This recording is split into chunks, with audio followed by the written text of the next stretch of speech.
Посмотрим, насколько эффективно организован процесс.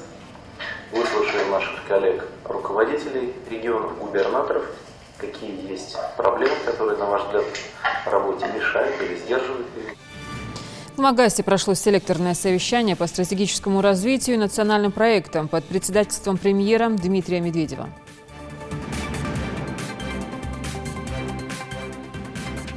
Расскажем, на каком этапе сейчас строительство соборной мечети в столице Ингушетии.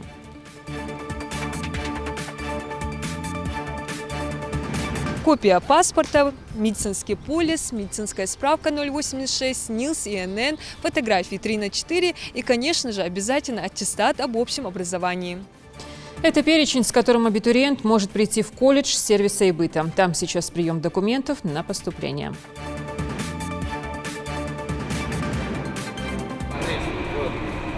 Раз, руки можно не за голову, просто опустите. Так готовится к предстоящим соревнованиям. Именитый гимнаст Денис Облязин провел мастер-класс для ингушских юных атлетов. Самое важное для меня – это осознавать, что мои передачи, мои сюжеты, если они нравятся нашим зрителям, то значит я делаю свою работу правильно. Они работают на своего зрителя, придают зрелищности и расставляют акценты. Спортивные журналисты отмечают сегодня свой профессиональный праздник.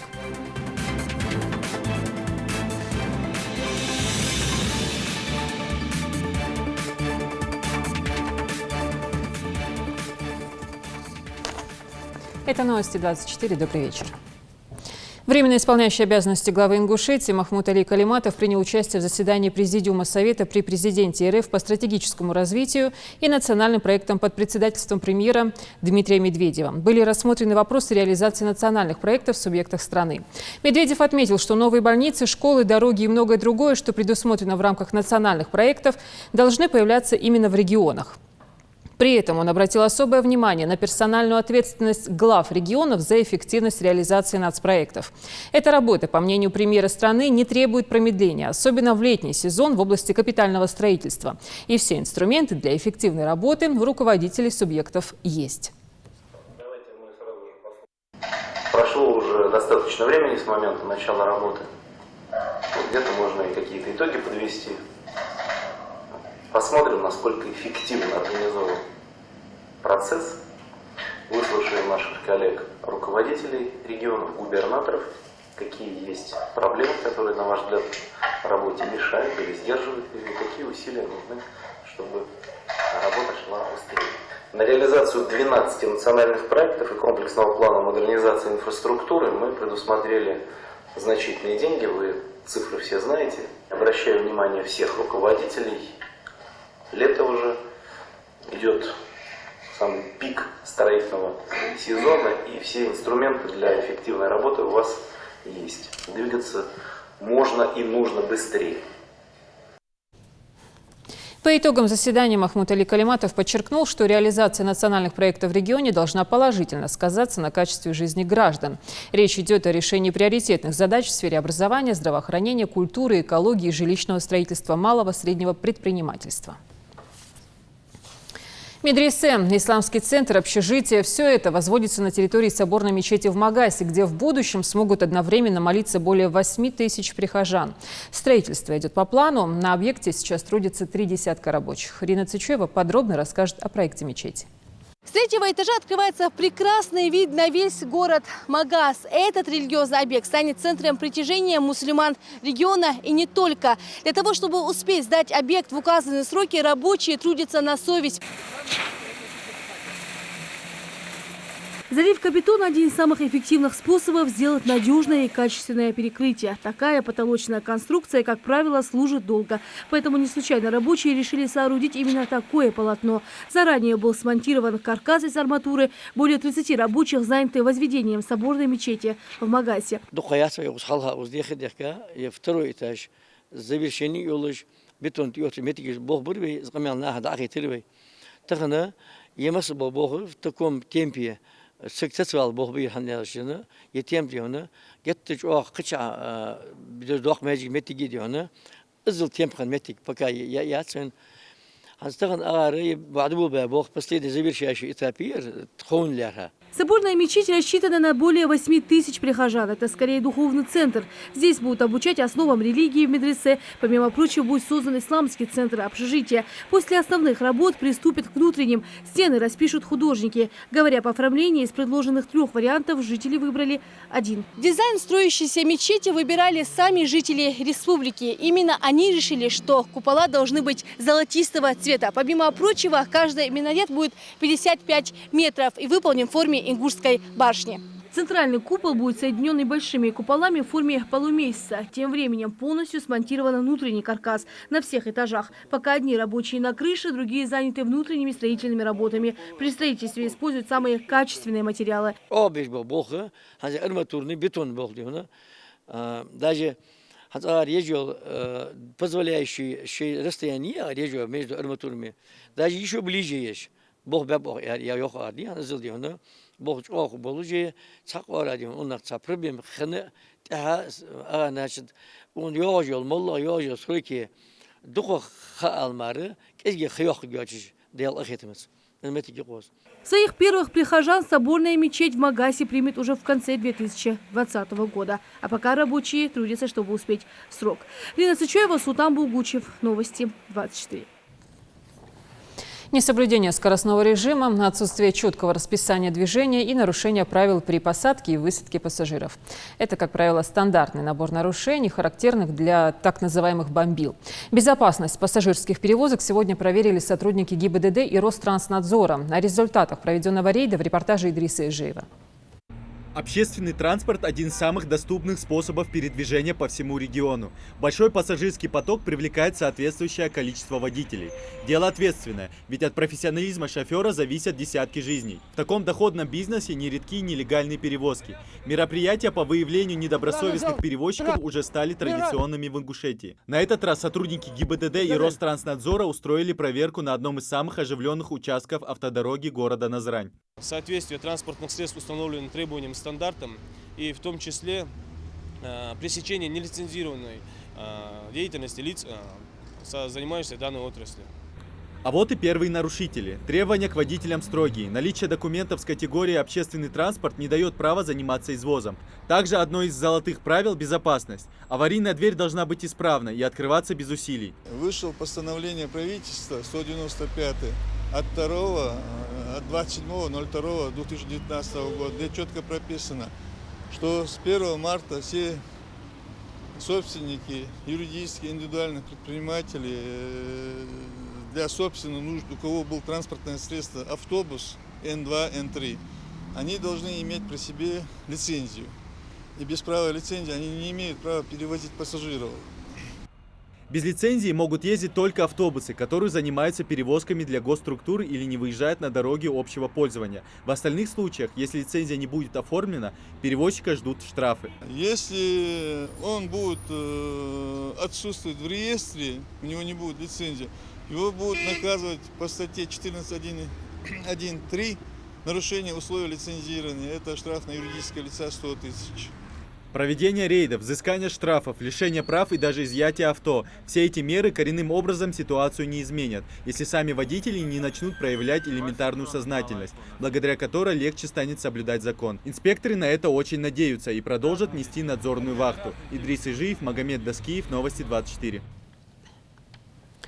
Есть время заглянуть судьбе в глаза. Словами песни «Постой, паровоз» можно смело и регулярно озвучивать ситуации на железнодорожных переездах региона. ДТП из разряда вон выходящих переходит постепенно в рядовое. В минувшую пятницу вечером в Назране Приора столкнулась с пассажирским поездом. По какой-то счастливой случайности жертв и пострадавших нет. Авария произошла, я повторю, на железнодорожном переезде. О том, кто кому не уступил дорогу, узнаем у Зелимхана Калоева. Железнодорожный переезд по улице Чеченская в Назране. Именно здесь произошло очередное ДТП, где столкнулись пассажирский поезд и автомобиль. Беспрецедентным этот случай уже не назовешь. Все было по сценарию известного фильма «Успеть за 60 секунд». Барьеров и шлагбаума на этом участке нет. Переезд оснащен только световым сигналом, поэтому водители на свой страх и риск проезжают под запрещенный сигнал. Но так или иначе, как водитель надеялся проскочить перед поездом, непонятно. В итоге все завершилось серьезным ДТП. К счастью, никто не пострадал. А какой исход ожидал, если бы поезд успел набрать скорость, представить несложно. На момент столкновения в машине находился только водитель. Кадры ДТП, которое произошло вечером в минувшую пятницу, тут же попали в интернет. Поезд Назрани. Авария точно так же, как и любое происшествие, не могла остаться без внимания пользователей соцсетей. Как принято в интернете, в последнее время реакция была неоднозначной. Ни жалости к водителю за возможные последствия, ни осуждения его за противоправные действия, а только насмешки, шутки, издевки и сарказм, который вовсе неуместен, учитывая всю серьезность произошедшего. Поезд виноват по-любому. Странно, что поезд не остановился и не уступил. Шорт-хех мегабитси из поезд городе Юргол. Соусы хех царыш поездыш. Едальный я, сларт и вообще сотрудники некомпетентные. Поезд виноват. Он что, не знал, что в Назрани? Хаиц приор доль. Было бы не до шуток, если бы локомотив успел разогнаться и набрать скорость. И таких примеров немало. Интернет переполнен видеороликами, где автолюбители попадают под многотонный железнодорожный состав.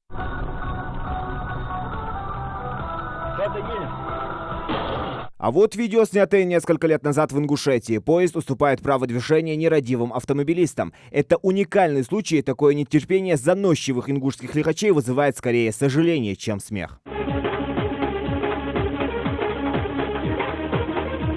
Попытаться проскочить перед поездом значит обречь себя на верную смерть. О недавнем ДТП знают практически все, но вот в ГИБДД об этом случае не слышали. Там заявили о том, что к ним такая информация не поступала. Значит, у нас в ОМВД России по городу не поступало ни сообщений, не зарегистрировано это ДТП, этот факт не подтвердился. Значит, кроме того, с РЖД сегодня мне пришло письмо. Факт данного дорожного транспортного происшествия не зарегистрирован ни у них. Заявление от машиниста пассажирского поезда Назрань-Москва, отправленного в этот день, не поступало. Как, по-вашему, могло такое вот крупное ДТП как-то остаться без внимания? Мне кажется, это ранее снимали, раньше, может быть, я просто не могу сказать. В этот вечер, если поезд задерживается там минут 30, уже должны знать, да, вот РЖД должно знать, что он задерживается у них. В любом случае, Москва поездом виде отправленный на Назрань. Если они тоже говорят, что поезд не задерживался, не останавливался нигде, я не знаю, как этот факт может подтвердиться. Участники дорожного движения, особенно те, что со стажем, осуждают легкомысленное поведение некоторых водителей. Любое нарушение на дороге может стоить жизни. Железнодорожный транспорт движется очень крайне редко, но все равно очень опасно. Ни в коем случае нарушать нельзя. Именно на железнодорожном, потому что это чревато опасностями, вы сами знаете. Потому что железнодорожный поезд, он идет, предупреждает, он идет медленно, но его остановить мгновенно невозможно, потому что очень большая масса в своем транспорте. Поэтому крайне осторожно и нужно останавливаться и пропускать.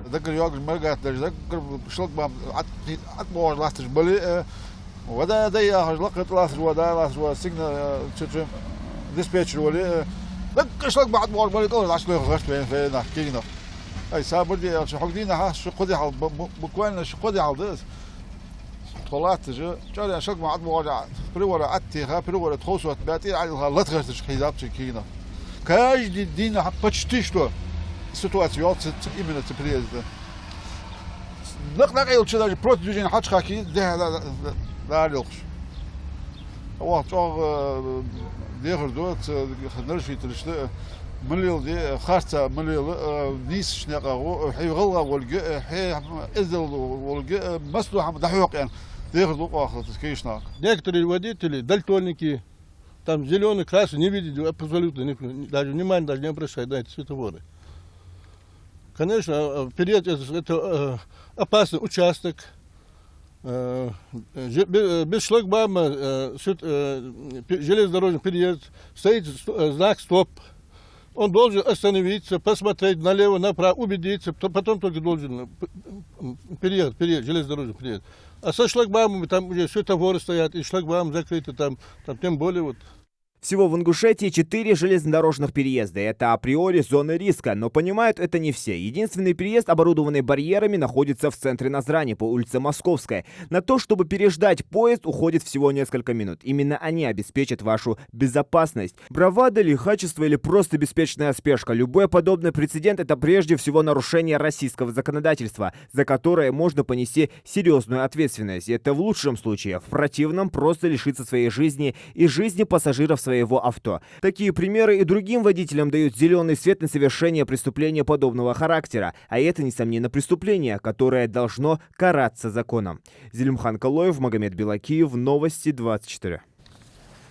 В Магасе сегодня прошел семинар на тему современных резотилцементные материалы. Цель семинара – донести до разных слоев населения их преимущества перед другими кровельными материалами, например, металлочерепицей, а также развеять миф о токсичности этих изделий. Ну а преимуществ большое количество – цена, долговечность, устойчивость к высоким температурам, что очень важно, учитывая жаркий климат нашего региона.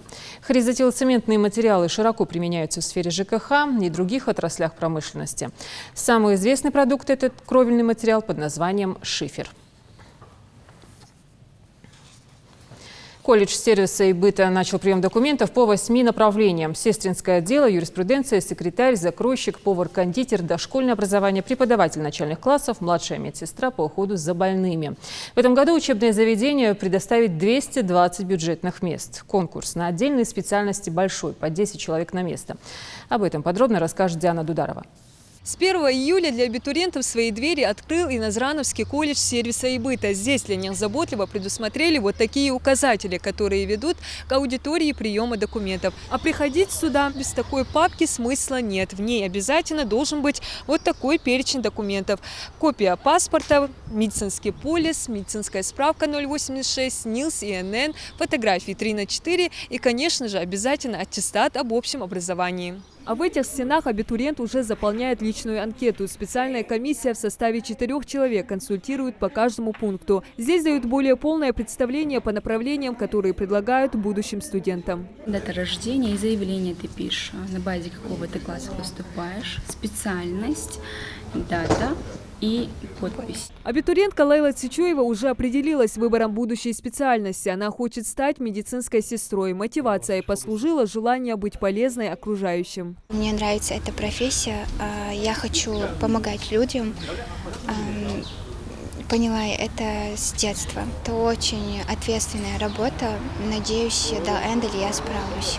В этом году колледж предоставит абитуриентам 220 бюджетных мест по 6 направлениям. Секретарь, закройщик, повар-кондитер, дошкольное образование, преподаватель начальных классов, младшая медицинская сестра по уходу за больными. На эти специальности подать документы могут только выпускники 11 классов. Также более 80 платных мест по 2 направлениям – сестринское дело, право и организация социального обеспечения. На эти специальности по правилам учебного заведения могут поступить и на базе 9 класса. Из класса качаны юриспруденции медсестра едха, медсестра дешрадеш, юриспруденция юриста же кашрадеш. Да, хуерыш тайт класса качан это повар, кондитерье, закройщик, жбы портной, жбы секретарь, жбы младший медсестра, жбы заочный преподаватель начальных классов едха дешрадеш, тайт класса качан. И детские садики, воспитатель, дошкольное образование, это тоже цайт классе радишь. Нередко комиссия сталкивается с ситуациями, когда конкурс на одно место составляет 10 человек. В таких случаях прибегают за помощью к результатам ЕГЭ по 2 дисциплинам – русский язык и математика. Выпускники 9 классов тоже могут не переживать, и для них проводят другое испытание. Есть специальности на базе 9 класса, на которые мы проводим конкурс. Конкурс проводится на основе среднего балла аттестата. И если вдруг возникает, что там стоит какой-то спорный вопрос, там осталось последние 2-3 места, скажем так, а людей с одинаковым количеством баллов, человек 10, например, в прошлом году было, мы проводим дополнительный конкурс. Это либо диктант мы пишем по русскому языку, преподавателя мы зовем, и проводим контрольную работу по математике. К риску большого конкурса тщательно готовилась абитуриентка Индира Тумгоева. Сегодня она подает документы на специальность юриспруденция. У выпускницы сданы не только основные предметы, но и дополнительные – обществознание и история. В общем, к намеченной цели стать адвокатом идет уверенно. Хочу помогать людям в юридической сфере. Я думаю, что это будет очень сложно и придется нести много ответственности, но надеюсь, я справлюсь. По словам комиссии, самой востребованной остается здесь специальность сестринское дело. На это направление нет бюджетных мест. Тем не менее, конкурс здесь каждый год большой. Обучение длится 4 года. Студентки факультета проходят практику в поликлиниках региона, где им нередко удается и трудоустроиться. О плюсах образовательного процесса студентка 2-го курса Мака Цалоева знает не понаслышке. девушки. Здесь же она приняла решение, будет обучаться медицинскому делу и дальше в высшем учебном заведении. А пока не теряет времени зря, даже в минуту перерыва находит возможность обсудить с подругами очередное практическое занятие. Преподают нам очень хорошо, преподаватели у нас очень хорошие, нам все очень хорошо объясняют, практические занятия тоже у нас проходят очень интересно. Абитуриентам студенты советуют быть терпеливыми и помнить, что каждая профессия уникальна и не терпит поверхностного подхода. В общем времени определяться с будущей специальностью у поступающих осталось немного. Прием документов здесь завершится уже 15 июля.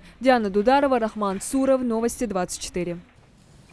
В Федеральной миграционной службе в городе Магаз сегодня провели мероприятие информационного характера. Посетителям объясняли правила подачи документов на получение удостоверения гражданина Российской Федерации, сроки изготовления и период обновления документов, удостоверяющих личность. Более полную информацию можно получить на сайте госуслуг. Подразделения по вопросам миграции по Республике Ингушетия оказывают государственные услуги в виде обмена паспортов граждан по достижении 45 лет, 20 лет, а также по достижении возраста 14 лет. Предоставляют государственные услуги в виде регистрации по месту жительства, по месту пребывания и снятия с регистрационного учета. Также оказываются услуги различного вида, такие как проведение добровольной дактилоскопической регистрации, оказание государственной услуги по выдаче адресно-справочного материала, а также выдача справок о судимости. Российский гимнаст, пятикратный призер Олимпийских игр, чемпион мира 2014 года Денис Аблязин провел мастер-класс для ингушских атлетов. Юные гимнасты получили уникальную возможность наблюдать и перенимать колоссальный опыт признанного спортсмена. И этот шанс, судя по усидчивости, ребят упускать не намерены. О том, как готовиться к предстоящим соревнованиям, расскажет Тамара Хашагульгова. На помосте юные гимнасты, непривычно серьезные и сосредоточенные. Сегодня в качестве наставника вместо родного тренера Денис Аблязин, пятикратный призер Олимпийских игр, чемпион мира, многократный чемпион России и Европы. Поэтому важно ничего не упустить. Смотрите, вот. Раз, руки можно не за голову, просто опустите. Традиционный мастер-класс начинается с разминки. Важно проработать каждый сустав и мышцу, чтобы во время выполнения упражнений не получить травму. Затем уже шпагаты, стойка на руках, опорные прыжки и кувырок вперед.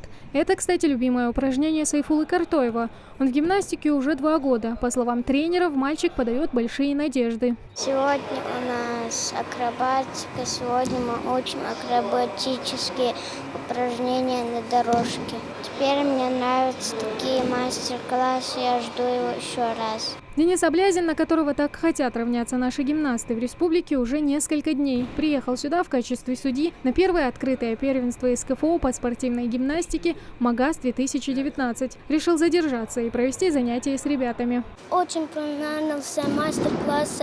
Я надеюсь, что он придет еще раз и научит нас. Для титулованного спортсмена такие мастер-классы – дело привычное. Он регулярно встречается с маленькими гимнастами по всей стране, передает свой опыт и делится хитростями. В нашей республике чемпион впервые. С каждой группой воспитанников занимается отдельно. Так дети лучше освоят материал. Есть большой смысл проводить мастер-классы, потому что дети смотрят, детей учат, то есть их тренируют абсолютно другие люди, не те, к которым они привыкли, а другие профессионалы приезжают, которые начинают подсказывать, они на тебя смотрят, и они тебя внимательно слушают, то есть они очень много информации от тебя получают, и это очень полезная информация, то есть, допустим, также поддержать их по-другому, как-то что-то подсказываешь по-другому. Иногда дети понимают, то есть гораздо быстрее и начинают тренироваться гораздо лучше после этого. Они будут хотеть, я хочу стать таким, как он, я хочу стать таким, как он. То есть это очень полезные вещи.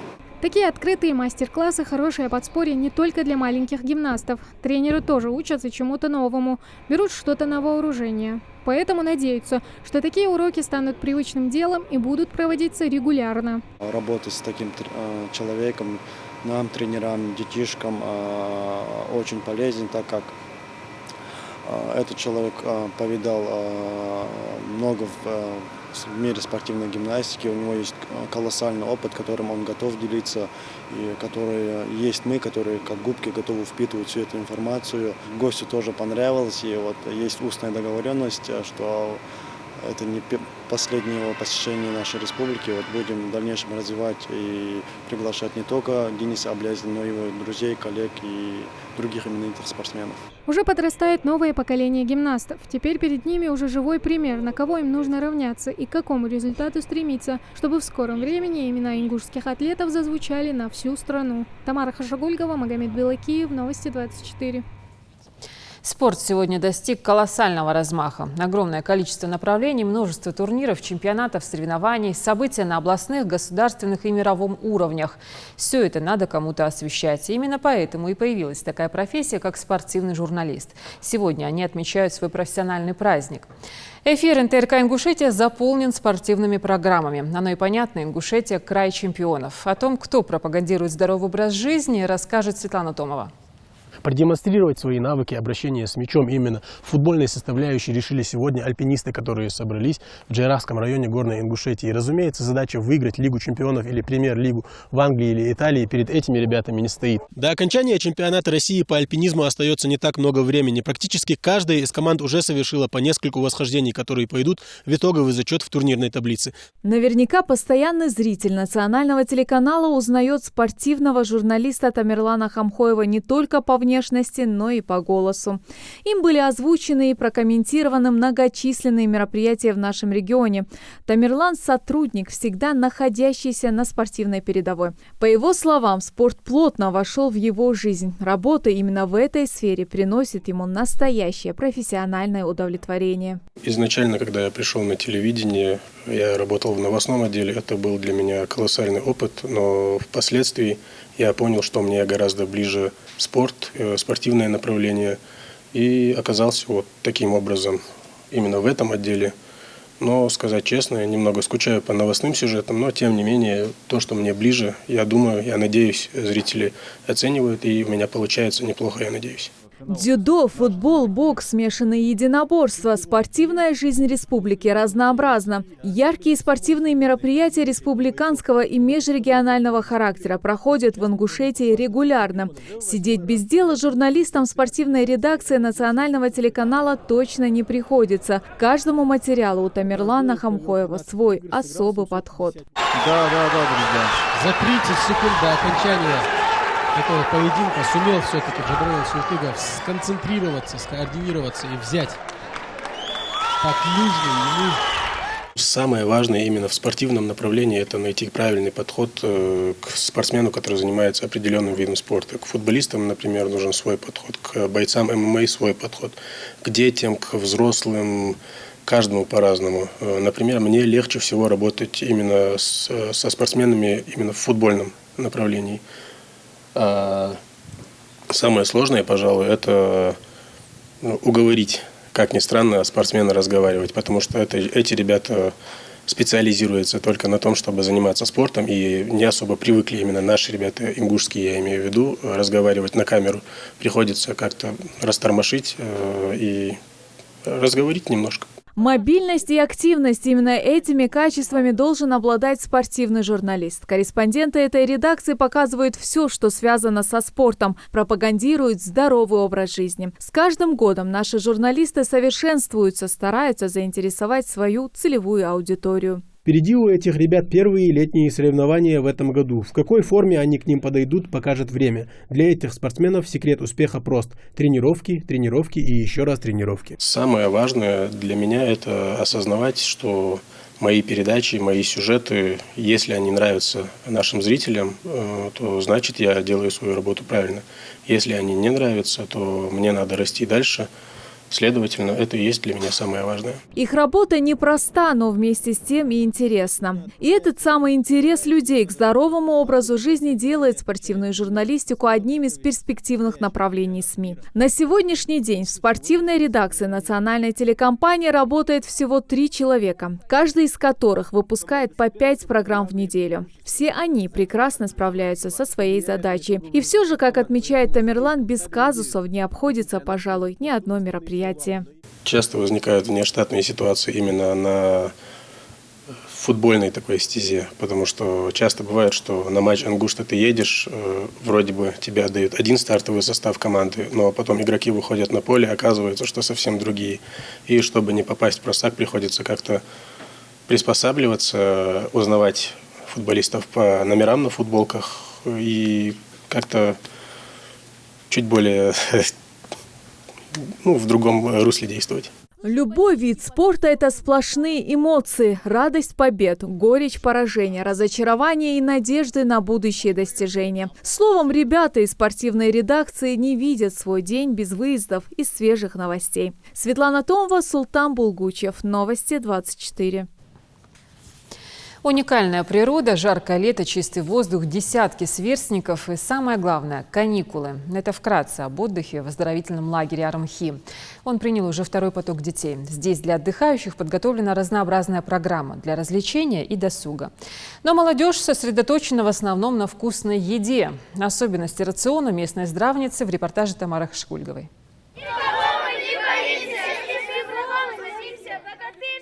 Вот с такого построения начинается каждое новое утро в лагере Арымхи. Прошло всего несколько дней со дня заезда ребят. Они пока осваиваются и привыкают к новому распорядку. Одна из первых задач, которая стоит сейчас перед детьми – выучить свой девиз и речевку на зубок. Для каждого отряда они индивидуальные, выбирали их тщательно. Самый оригинальный посыл будет отмечен. Наш девиз – жизнь без улыбки, ошибка, здравствуй, смех и улыбка.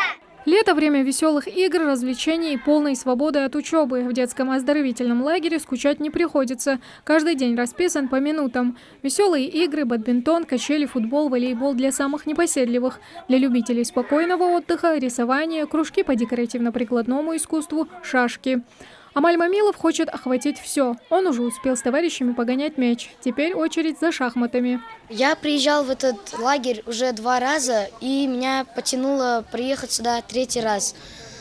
Здесь очень хорошо, хорошая природа, много игр, хорошо кормят. Одним словом, здесь хорошо. Хороший воздух, нас водят на экскурсии. Мы поднимались на лестницу здоровья. Виды открываются хорошие на башни, на горы.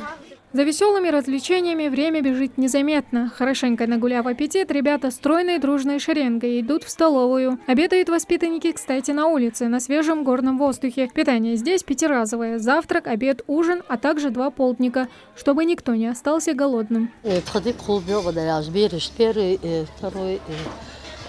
Компот, чай, обеда, компот, чай, каш, нахч, бережет, устраиваешь ты паряхом, кечи, вот, довольно бедхаберешь, да, хау воспитатель, ты воспалишь довольно бедха.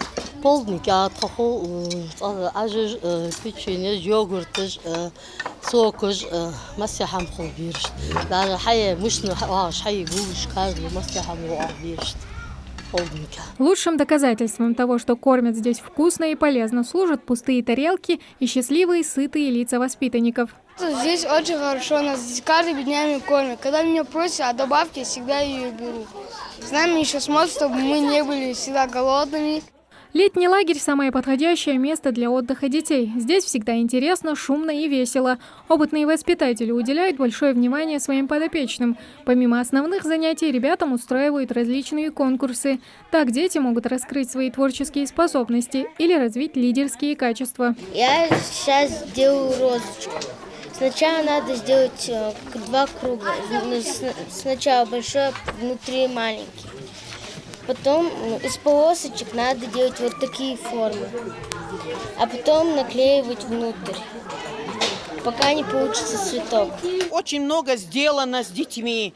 8 воспитателей заехало, воспитатели, которые уже работали в лагере, поэтому нам с ними легко. Завтра у нас конкурс «А ну-ка, девочки». Сегодня мы занимаемся подготовкой конкурса.